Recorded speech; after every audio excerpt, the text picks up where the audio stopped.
Hi, it's Jewel, and I am alive in South Beach. Hi, I'm Dina Stewart.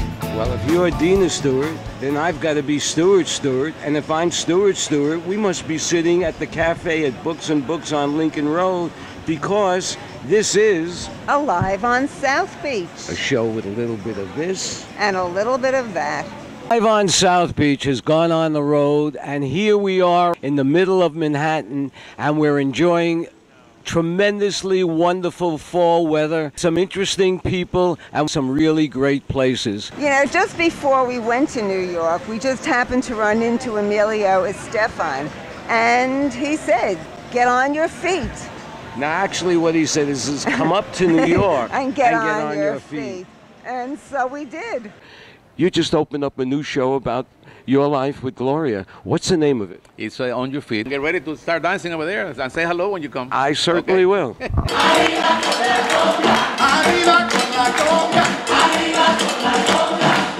I had no real expectation going in. I had no idea what to expect. I figured it was going to be a typical jukebox musical. Boy, was I wrong. The show was absolutely fabulous. It had a great story. It was warm. It was riveting. It was honest. And it really did. It got you up on your feet. Well, here we are. The first act is about to come to the end, and a chorus of beautiful women come doing the conga down the aisle. And all of a sudden, one of them winked at me, and before I knew it, there I was, up dancing in the aisle. You know, it was just the music. The music got me, and now I understand what Emilio said. He said, "You're going to come to New York and get on your feet."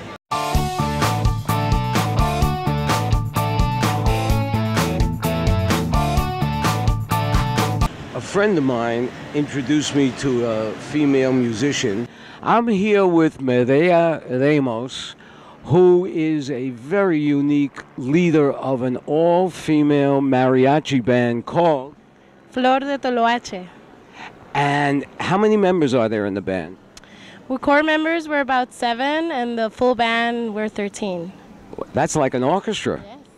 How did you come up with the idea to form an all-women's band?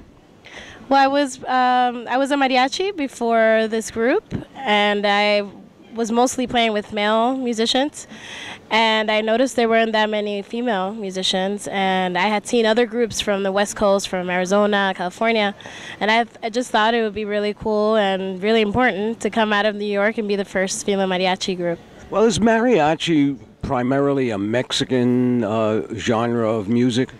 It is primarily Mexican. So what's a nice Puerto Rican girl like you playing mariachi music from Mexico? Well, I was raised in Puerto Rico, but my dad's Mexican, and he was a mariachi in Puerto Rico. Oh, so your dad was a mariachi player? Yes. So you went into the family business? I did. And where do you usually perform? We perform all kinds of events, festivals, quinceañeras, weddings, funerals, unfortunately. I understand you also made a record that opened up at #2 on iTunes charts. Did I get that right? You did. We were #1, then #2, and then this past week we were #4 again, so that's really cool. Well, that's sustainability. What makes mariachi music? Well, the instrumentation first, because it has the vihuela and the guitarrón, which is the big bass that you're used to seeing. And it's the rhythms, the rhythmic way of playing, and the beautiful melodies, the passionate way of singing. All those things make it very traditional mariachi. And when I think of mariachi, I think of 2 or 3 trumpet players walking along with the drummer behind them and then a few other instruments, but that was always, to me, the core, and I'm learning something today. So that's not traditional mariachi. That's... Well, no, it is now, but when it started, it was just violin, guitar, and harp, and then the instruments changed, and then the trumpet was incorporated, and that's what became signature of mariachi through the movies, actually, in the 50s. So now when people think of mariachi, they think trumpets. So if anybody really wants to hear mariachi the way it's played in the 21st century, check out this group. You know, in our walking around New York, it's always amazing. We always see people eating. And a lot of the establishments here stand out on the street and let you sample. But this is something very special. because this is, first of all, I'm standing with Rebecca Smith, and you are? I am the marketing head for Bertolli Sauce. And Bertolli Sauce is celebrating their 150th anniversary? Yes. And what better way to do it than to give everybody a little free taste? So if they're not customers, they'll know what you're talking about. And we just tasted your food, and it's excellent. Oh, I'm so glad that you enjoyed it. Yes, Bertolli brand has been around for 150 years, and we're really thrilled to be here in New York celebrating our anniversary. And for every time someone shares the My Tuscan Table hashtag, we're donating $1 to No Kid Hungry, which will feed 10 kids, and our goal is to get to 500,000 meals. Dina and I were walking along the streets in New York, and we saw purple cotton candy. And for somebody whose nickname is Dina Purple, this is perfect for her. But now explain to us, what is Clinique giving out cotton candy on the streets in New York for? Well, Clinique is launching a new editorial platform. It's a digital magazine called The Wink. So to celebrate that, we wanted to give out some free stuff to New Yorkers, and what's better than cotton candy and some Clinique products. So we have 3 different kinds of cotton candy. They match the products, and all people have to do to get them is to share photos on social media and hashtag The Wink. What is the content of the website? It's going to be all lifestyle content. So it's everything from beauty advice to life advice, interviews with fun influencers like photographers, it girls, tons of stuff for people to check out. There'll be something for everyone. You know, we like to walk around New York, and one of our favorite things to do is to check out all the bakeries. And we just happened to be walking down the street, and we found the most fantastic bakery I've ever been in. Tell us a little bit about what makes this place so different. First of all, it's called Bread's Bakery. Yes, this is Bread's Bakery. And why is it called that? This is Bread's Bakery. We're originally from Israel. We have 4 places in Tel Aviv for 15 years, and the chef and the owner decided to open a place here in New York City at 16th Street Union Square, and we are very popular for our babka, and which has won awards. Well, I just tasted your babka, and I understand why you won awards. The bread here and the cakes here are so fantastic that if you come to New York, put this on your tourist list because it'll be worth your while. Best kept secret in New York. Okay, well, we're gonna let it out of the bag. All right. Of course, we went to Times Square. After all, we were playing tourist. You know, Times Square is the crossroads of the world, and you meet just about everybody here. And I bumped into Amanda. How would you describe yourself to our audience? I would just say I'm a little sassy, but fun. I go crazy with the people, and we have fun. And who are you wearing today? Who am I wearing? I'm wearing Chris's art. This is amazing because it looks so real. It does? At first, I thought it was a costume. Really? Interesting. That's good then. I'm doing my job. Excellent. I'm wearing it well. What was the motive? You know, how'd you get this? Is this just a gig, or do you do this? It's a gig. I do this 5 to 6 days a week. It's something fun to do. Is it good? Yes, I'm out here. Are you out here in the winter? I will be out here till about mid-November. Why do you do this? I do it for fun. It's a fun way to collect tips. It's a fun way to interact with people. It's my right to do this. Yeah. I'm having fun. I'm not hurting anybody. Boobs don't hurt anybody, so that's why I do this. You know, the interesting thing is if you came down to South Beach, you would just look like everybody else. Will I? That's what South Beach is all about. That's fun. They have fun. Why can't we have fun here? So maybe when it gets too cold up here, come down and hang out on Lincoln Road. Maybe. It was interesting watching the ladies they called desnudas. Yeah. Because they were body painted and basically nude, and how a lot of people stopped and stared and couldn't believe their eyes and wanted pictures taken. And if you brought those ladies down here to Lincoln Road, people would just walk right by and maybe yawn when they see them and not see anything special about it. There's a whole segment of people who go to Times Square who actually want them to be in caged areas away from the young people and tourists. When you say caged areas, what do you mean? Just like roped off areas, separate and aside, rather than mingling with the people who are walking on Times Square.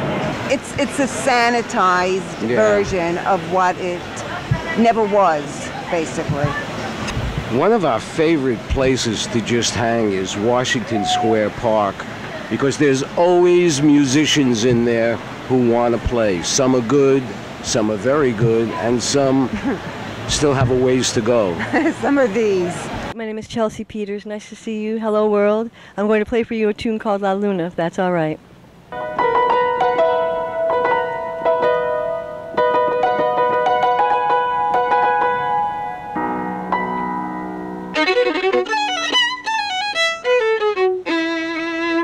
Where are you from? I'm from Richmond, Virginia. And what brought you here? I felt like getting out of the neighborhood, for real. Our next tourist attraction was the best Chinese restaurant in Manhattan. In the 40s and the 50s and even the 60s, Chinese food was Cantonese style, egg foo young, chow mein, chop suey, and that was it. And that was all you had. And then came the 70s, and this man appeared on the scene. And sitting next to me, his name is Eddie Schoenfeld, and he is the reigning monarch of Chinese cuisine in New York City, which makes him the reigning monarch of Chinese cuisine in the world. How did a nice Jewish boy from Brooklyn become this icon for Chinese food that everybody says if he's creating it, it's going to be good? Well, Stuart, I know that you know some of the answers to that question because you were around at the very beginning. But I was interested in becoming a food authority, kind of the James Beard of my generation, and I decided to become a self-taught cook, and I started studying Chinese cooking, and I met a lot of Chinese chefs in New York City as a young man, and I started having them set up Chinese banquets for me. It's how I learned about really good Chinese cooking. And one day in my early 20s, I made a joke to a restaurateur about becoming his assistant. He was a man named David Kay who helped introduce Americans to Szechuan, authentic, regional Chinese cooking. And indeed, he made me his assistant, and we helped open a restaurant together. And somehow he knew you, and you were helping him do some PR. And we set up this restaurant that opened on January 7th, 1973, and it was called Uncle Ty's Hunan Yuan. It was one of the first 2 Hunan restaurants in the world outside of China. And our restaurant, 2 weeks after we opened, got rated 4 stars by the New York Times, and I found myself as the maitre d' and kind of general symbol of the restaurant, and I started working full-time in the restaurant business at my very early 20s with really great chefs, and I started imagining and setting up restaurants. 30 years ago, the New York Times called me the curator of Chinese cooking in America. I'm in a movie currently that's out on Netflix. A lot of people have seen it. It's called The Search for General Tso. And it's about this dish, General Tso's chicken, that's ubiquitous. It's all over the United States. The sales are in the billions of dollars, General Tso's chicken. But it was really, the fact of the matter, it was at Uncle Ty's and one other restaurant that we first had introduced that dish in the United States. Uncle Ty's brings back a lot of memories. The best party I ever went to was a wedding party, and what made it the best? It was ours. And the restaurant blossomed, and I met Eddie many, many years ago, and he's one of a kind and really great and knows so much about Chinese food. It's amazing. There's a rumor that he might be coming down to Miami and maybe even South Beach. That's right. So fingers crossed. You never know.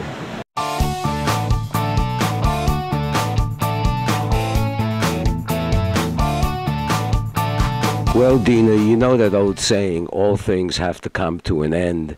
And although New York was great, it's, as Dorothy said in The Wizard of Oz, there's no place like home. I'm Dina Stewart. And I'm Stuart Stewart. And we're alive on South Beach. syndicatednews.net. Or snn.bz. I'm Lori Jennings from Local 10 News, alive on South Beach.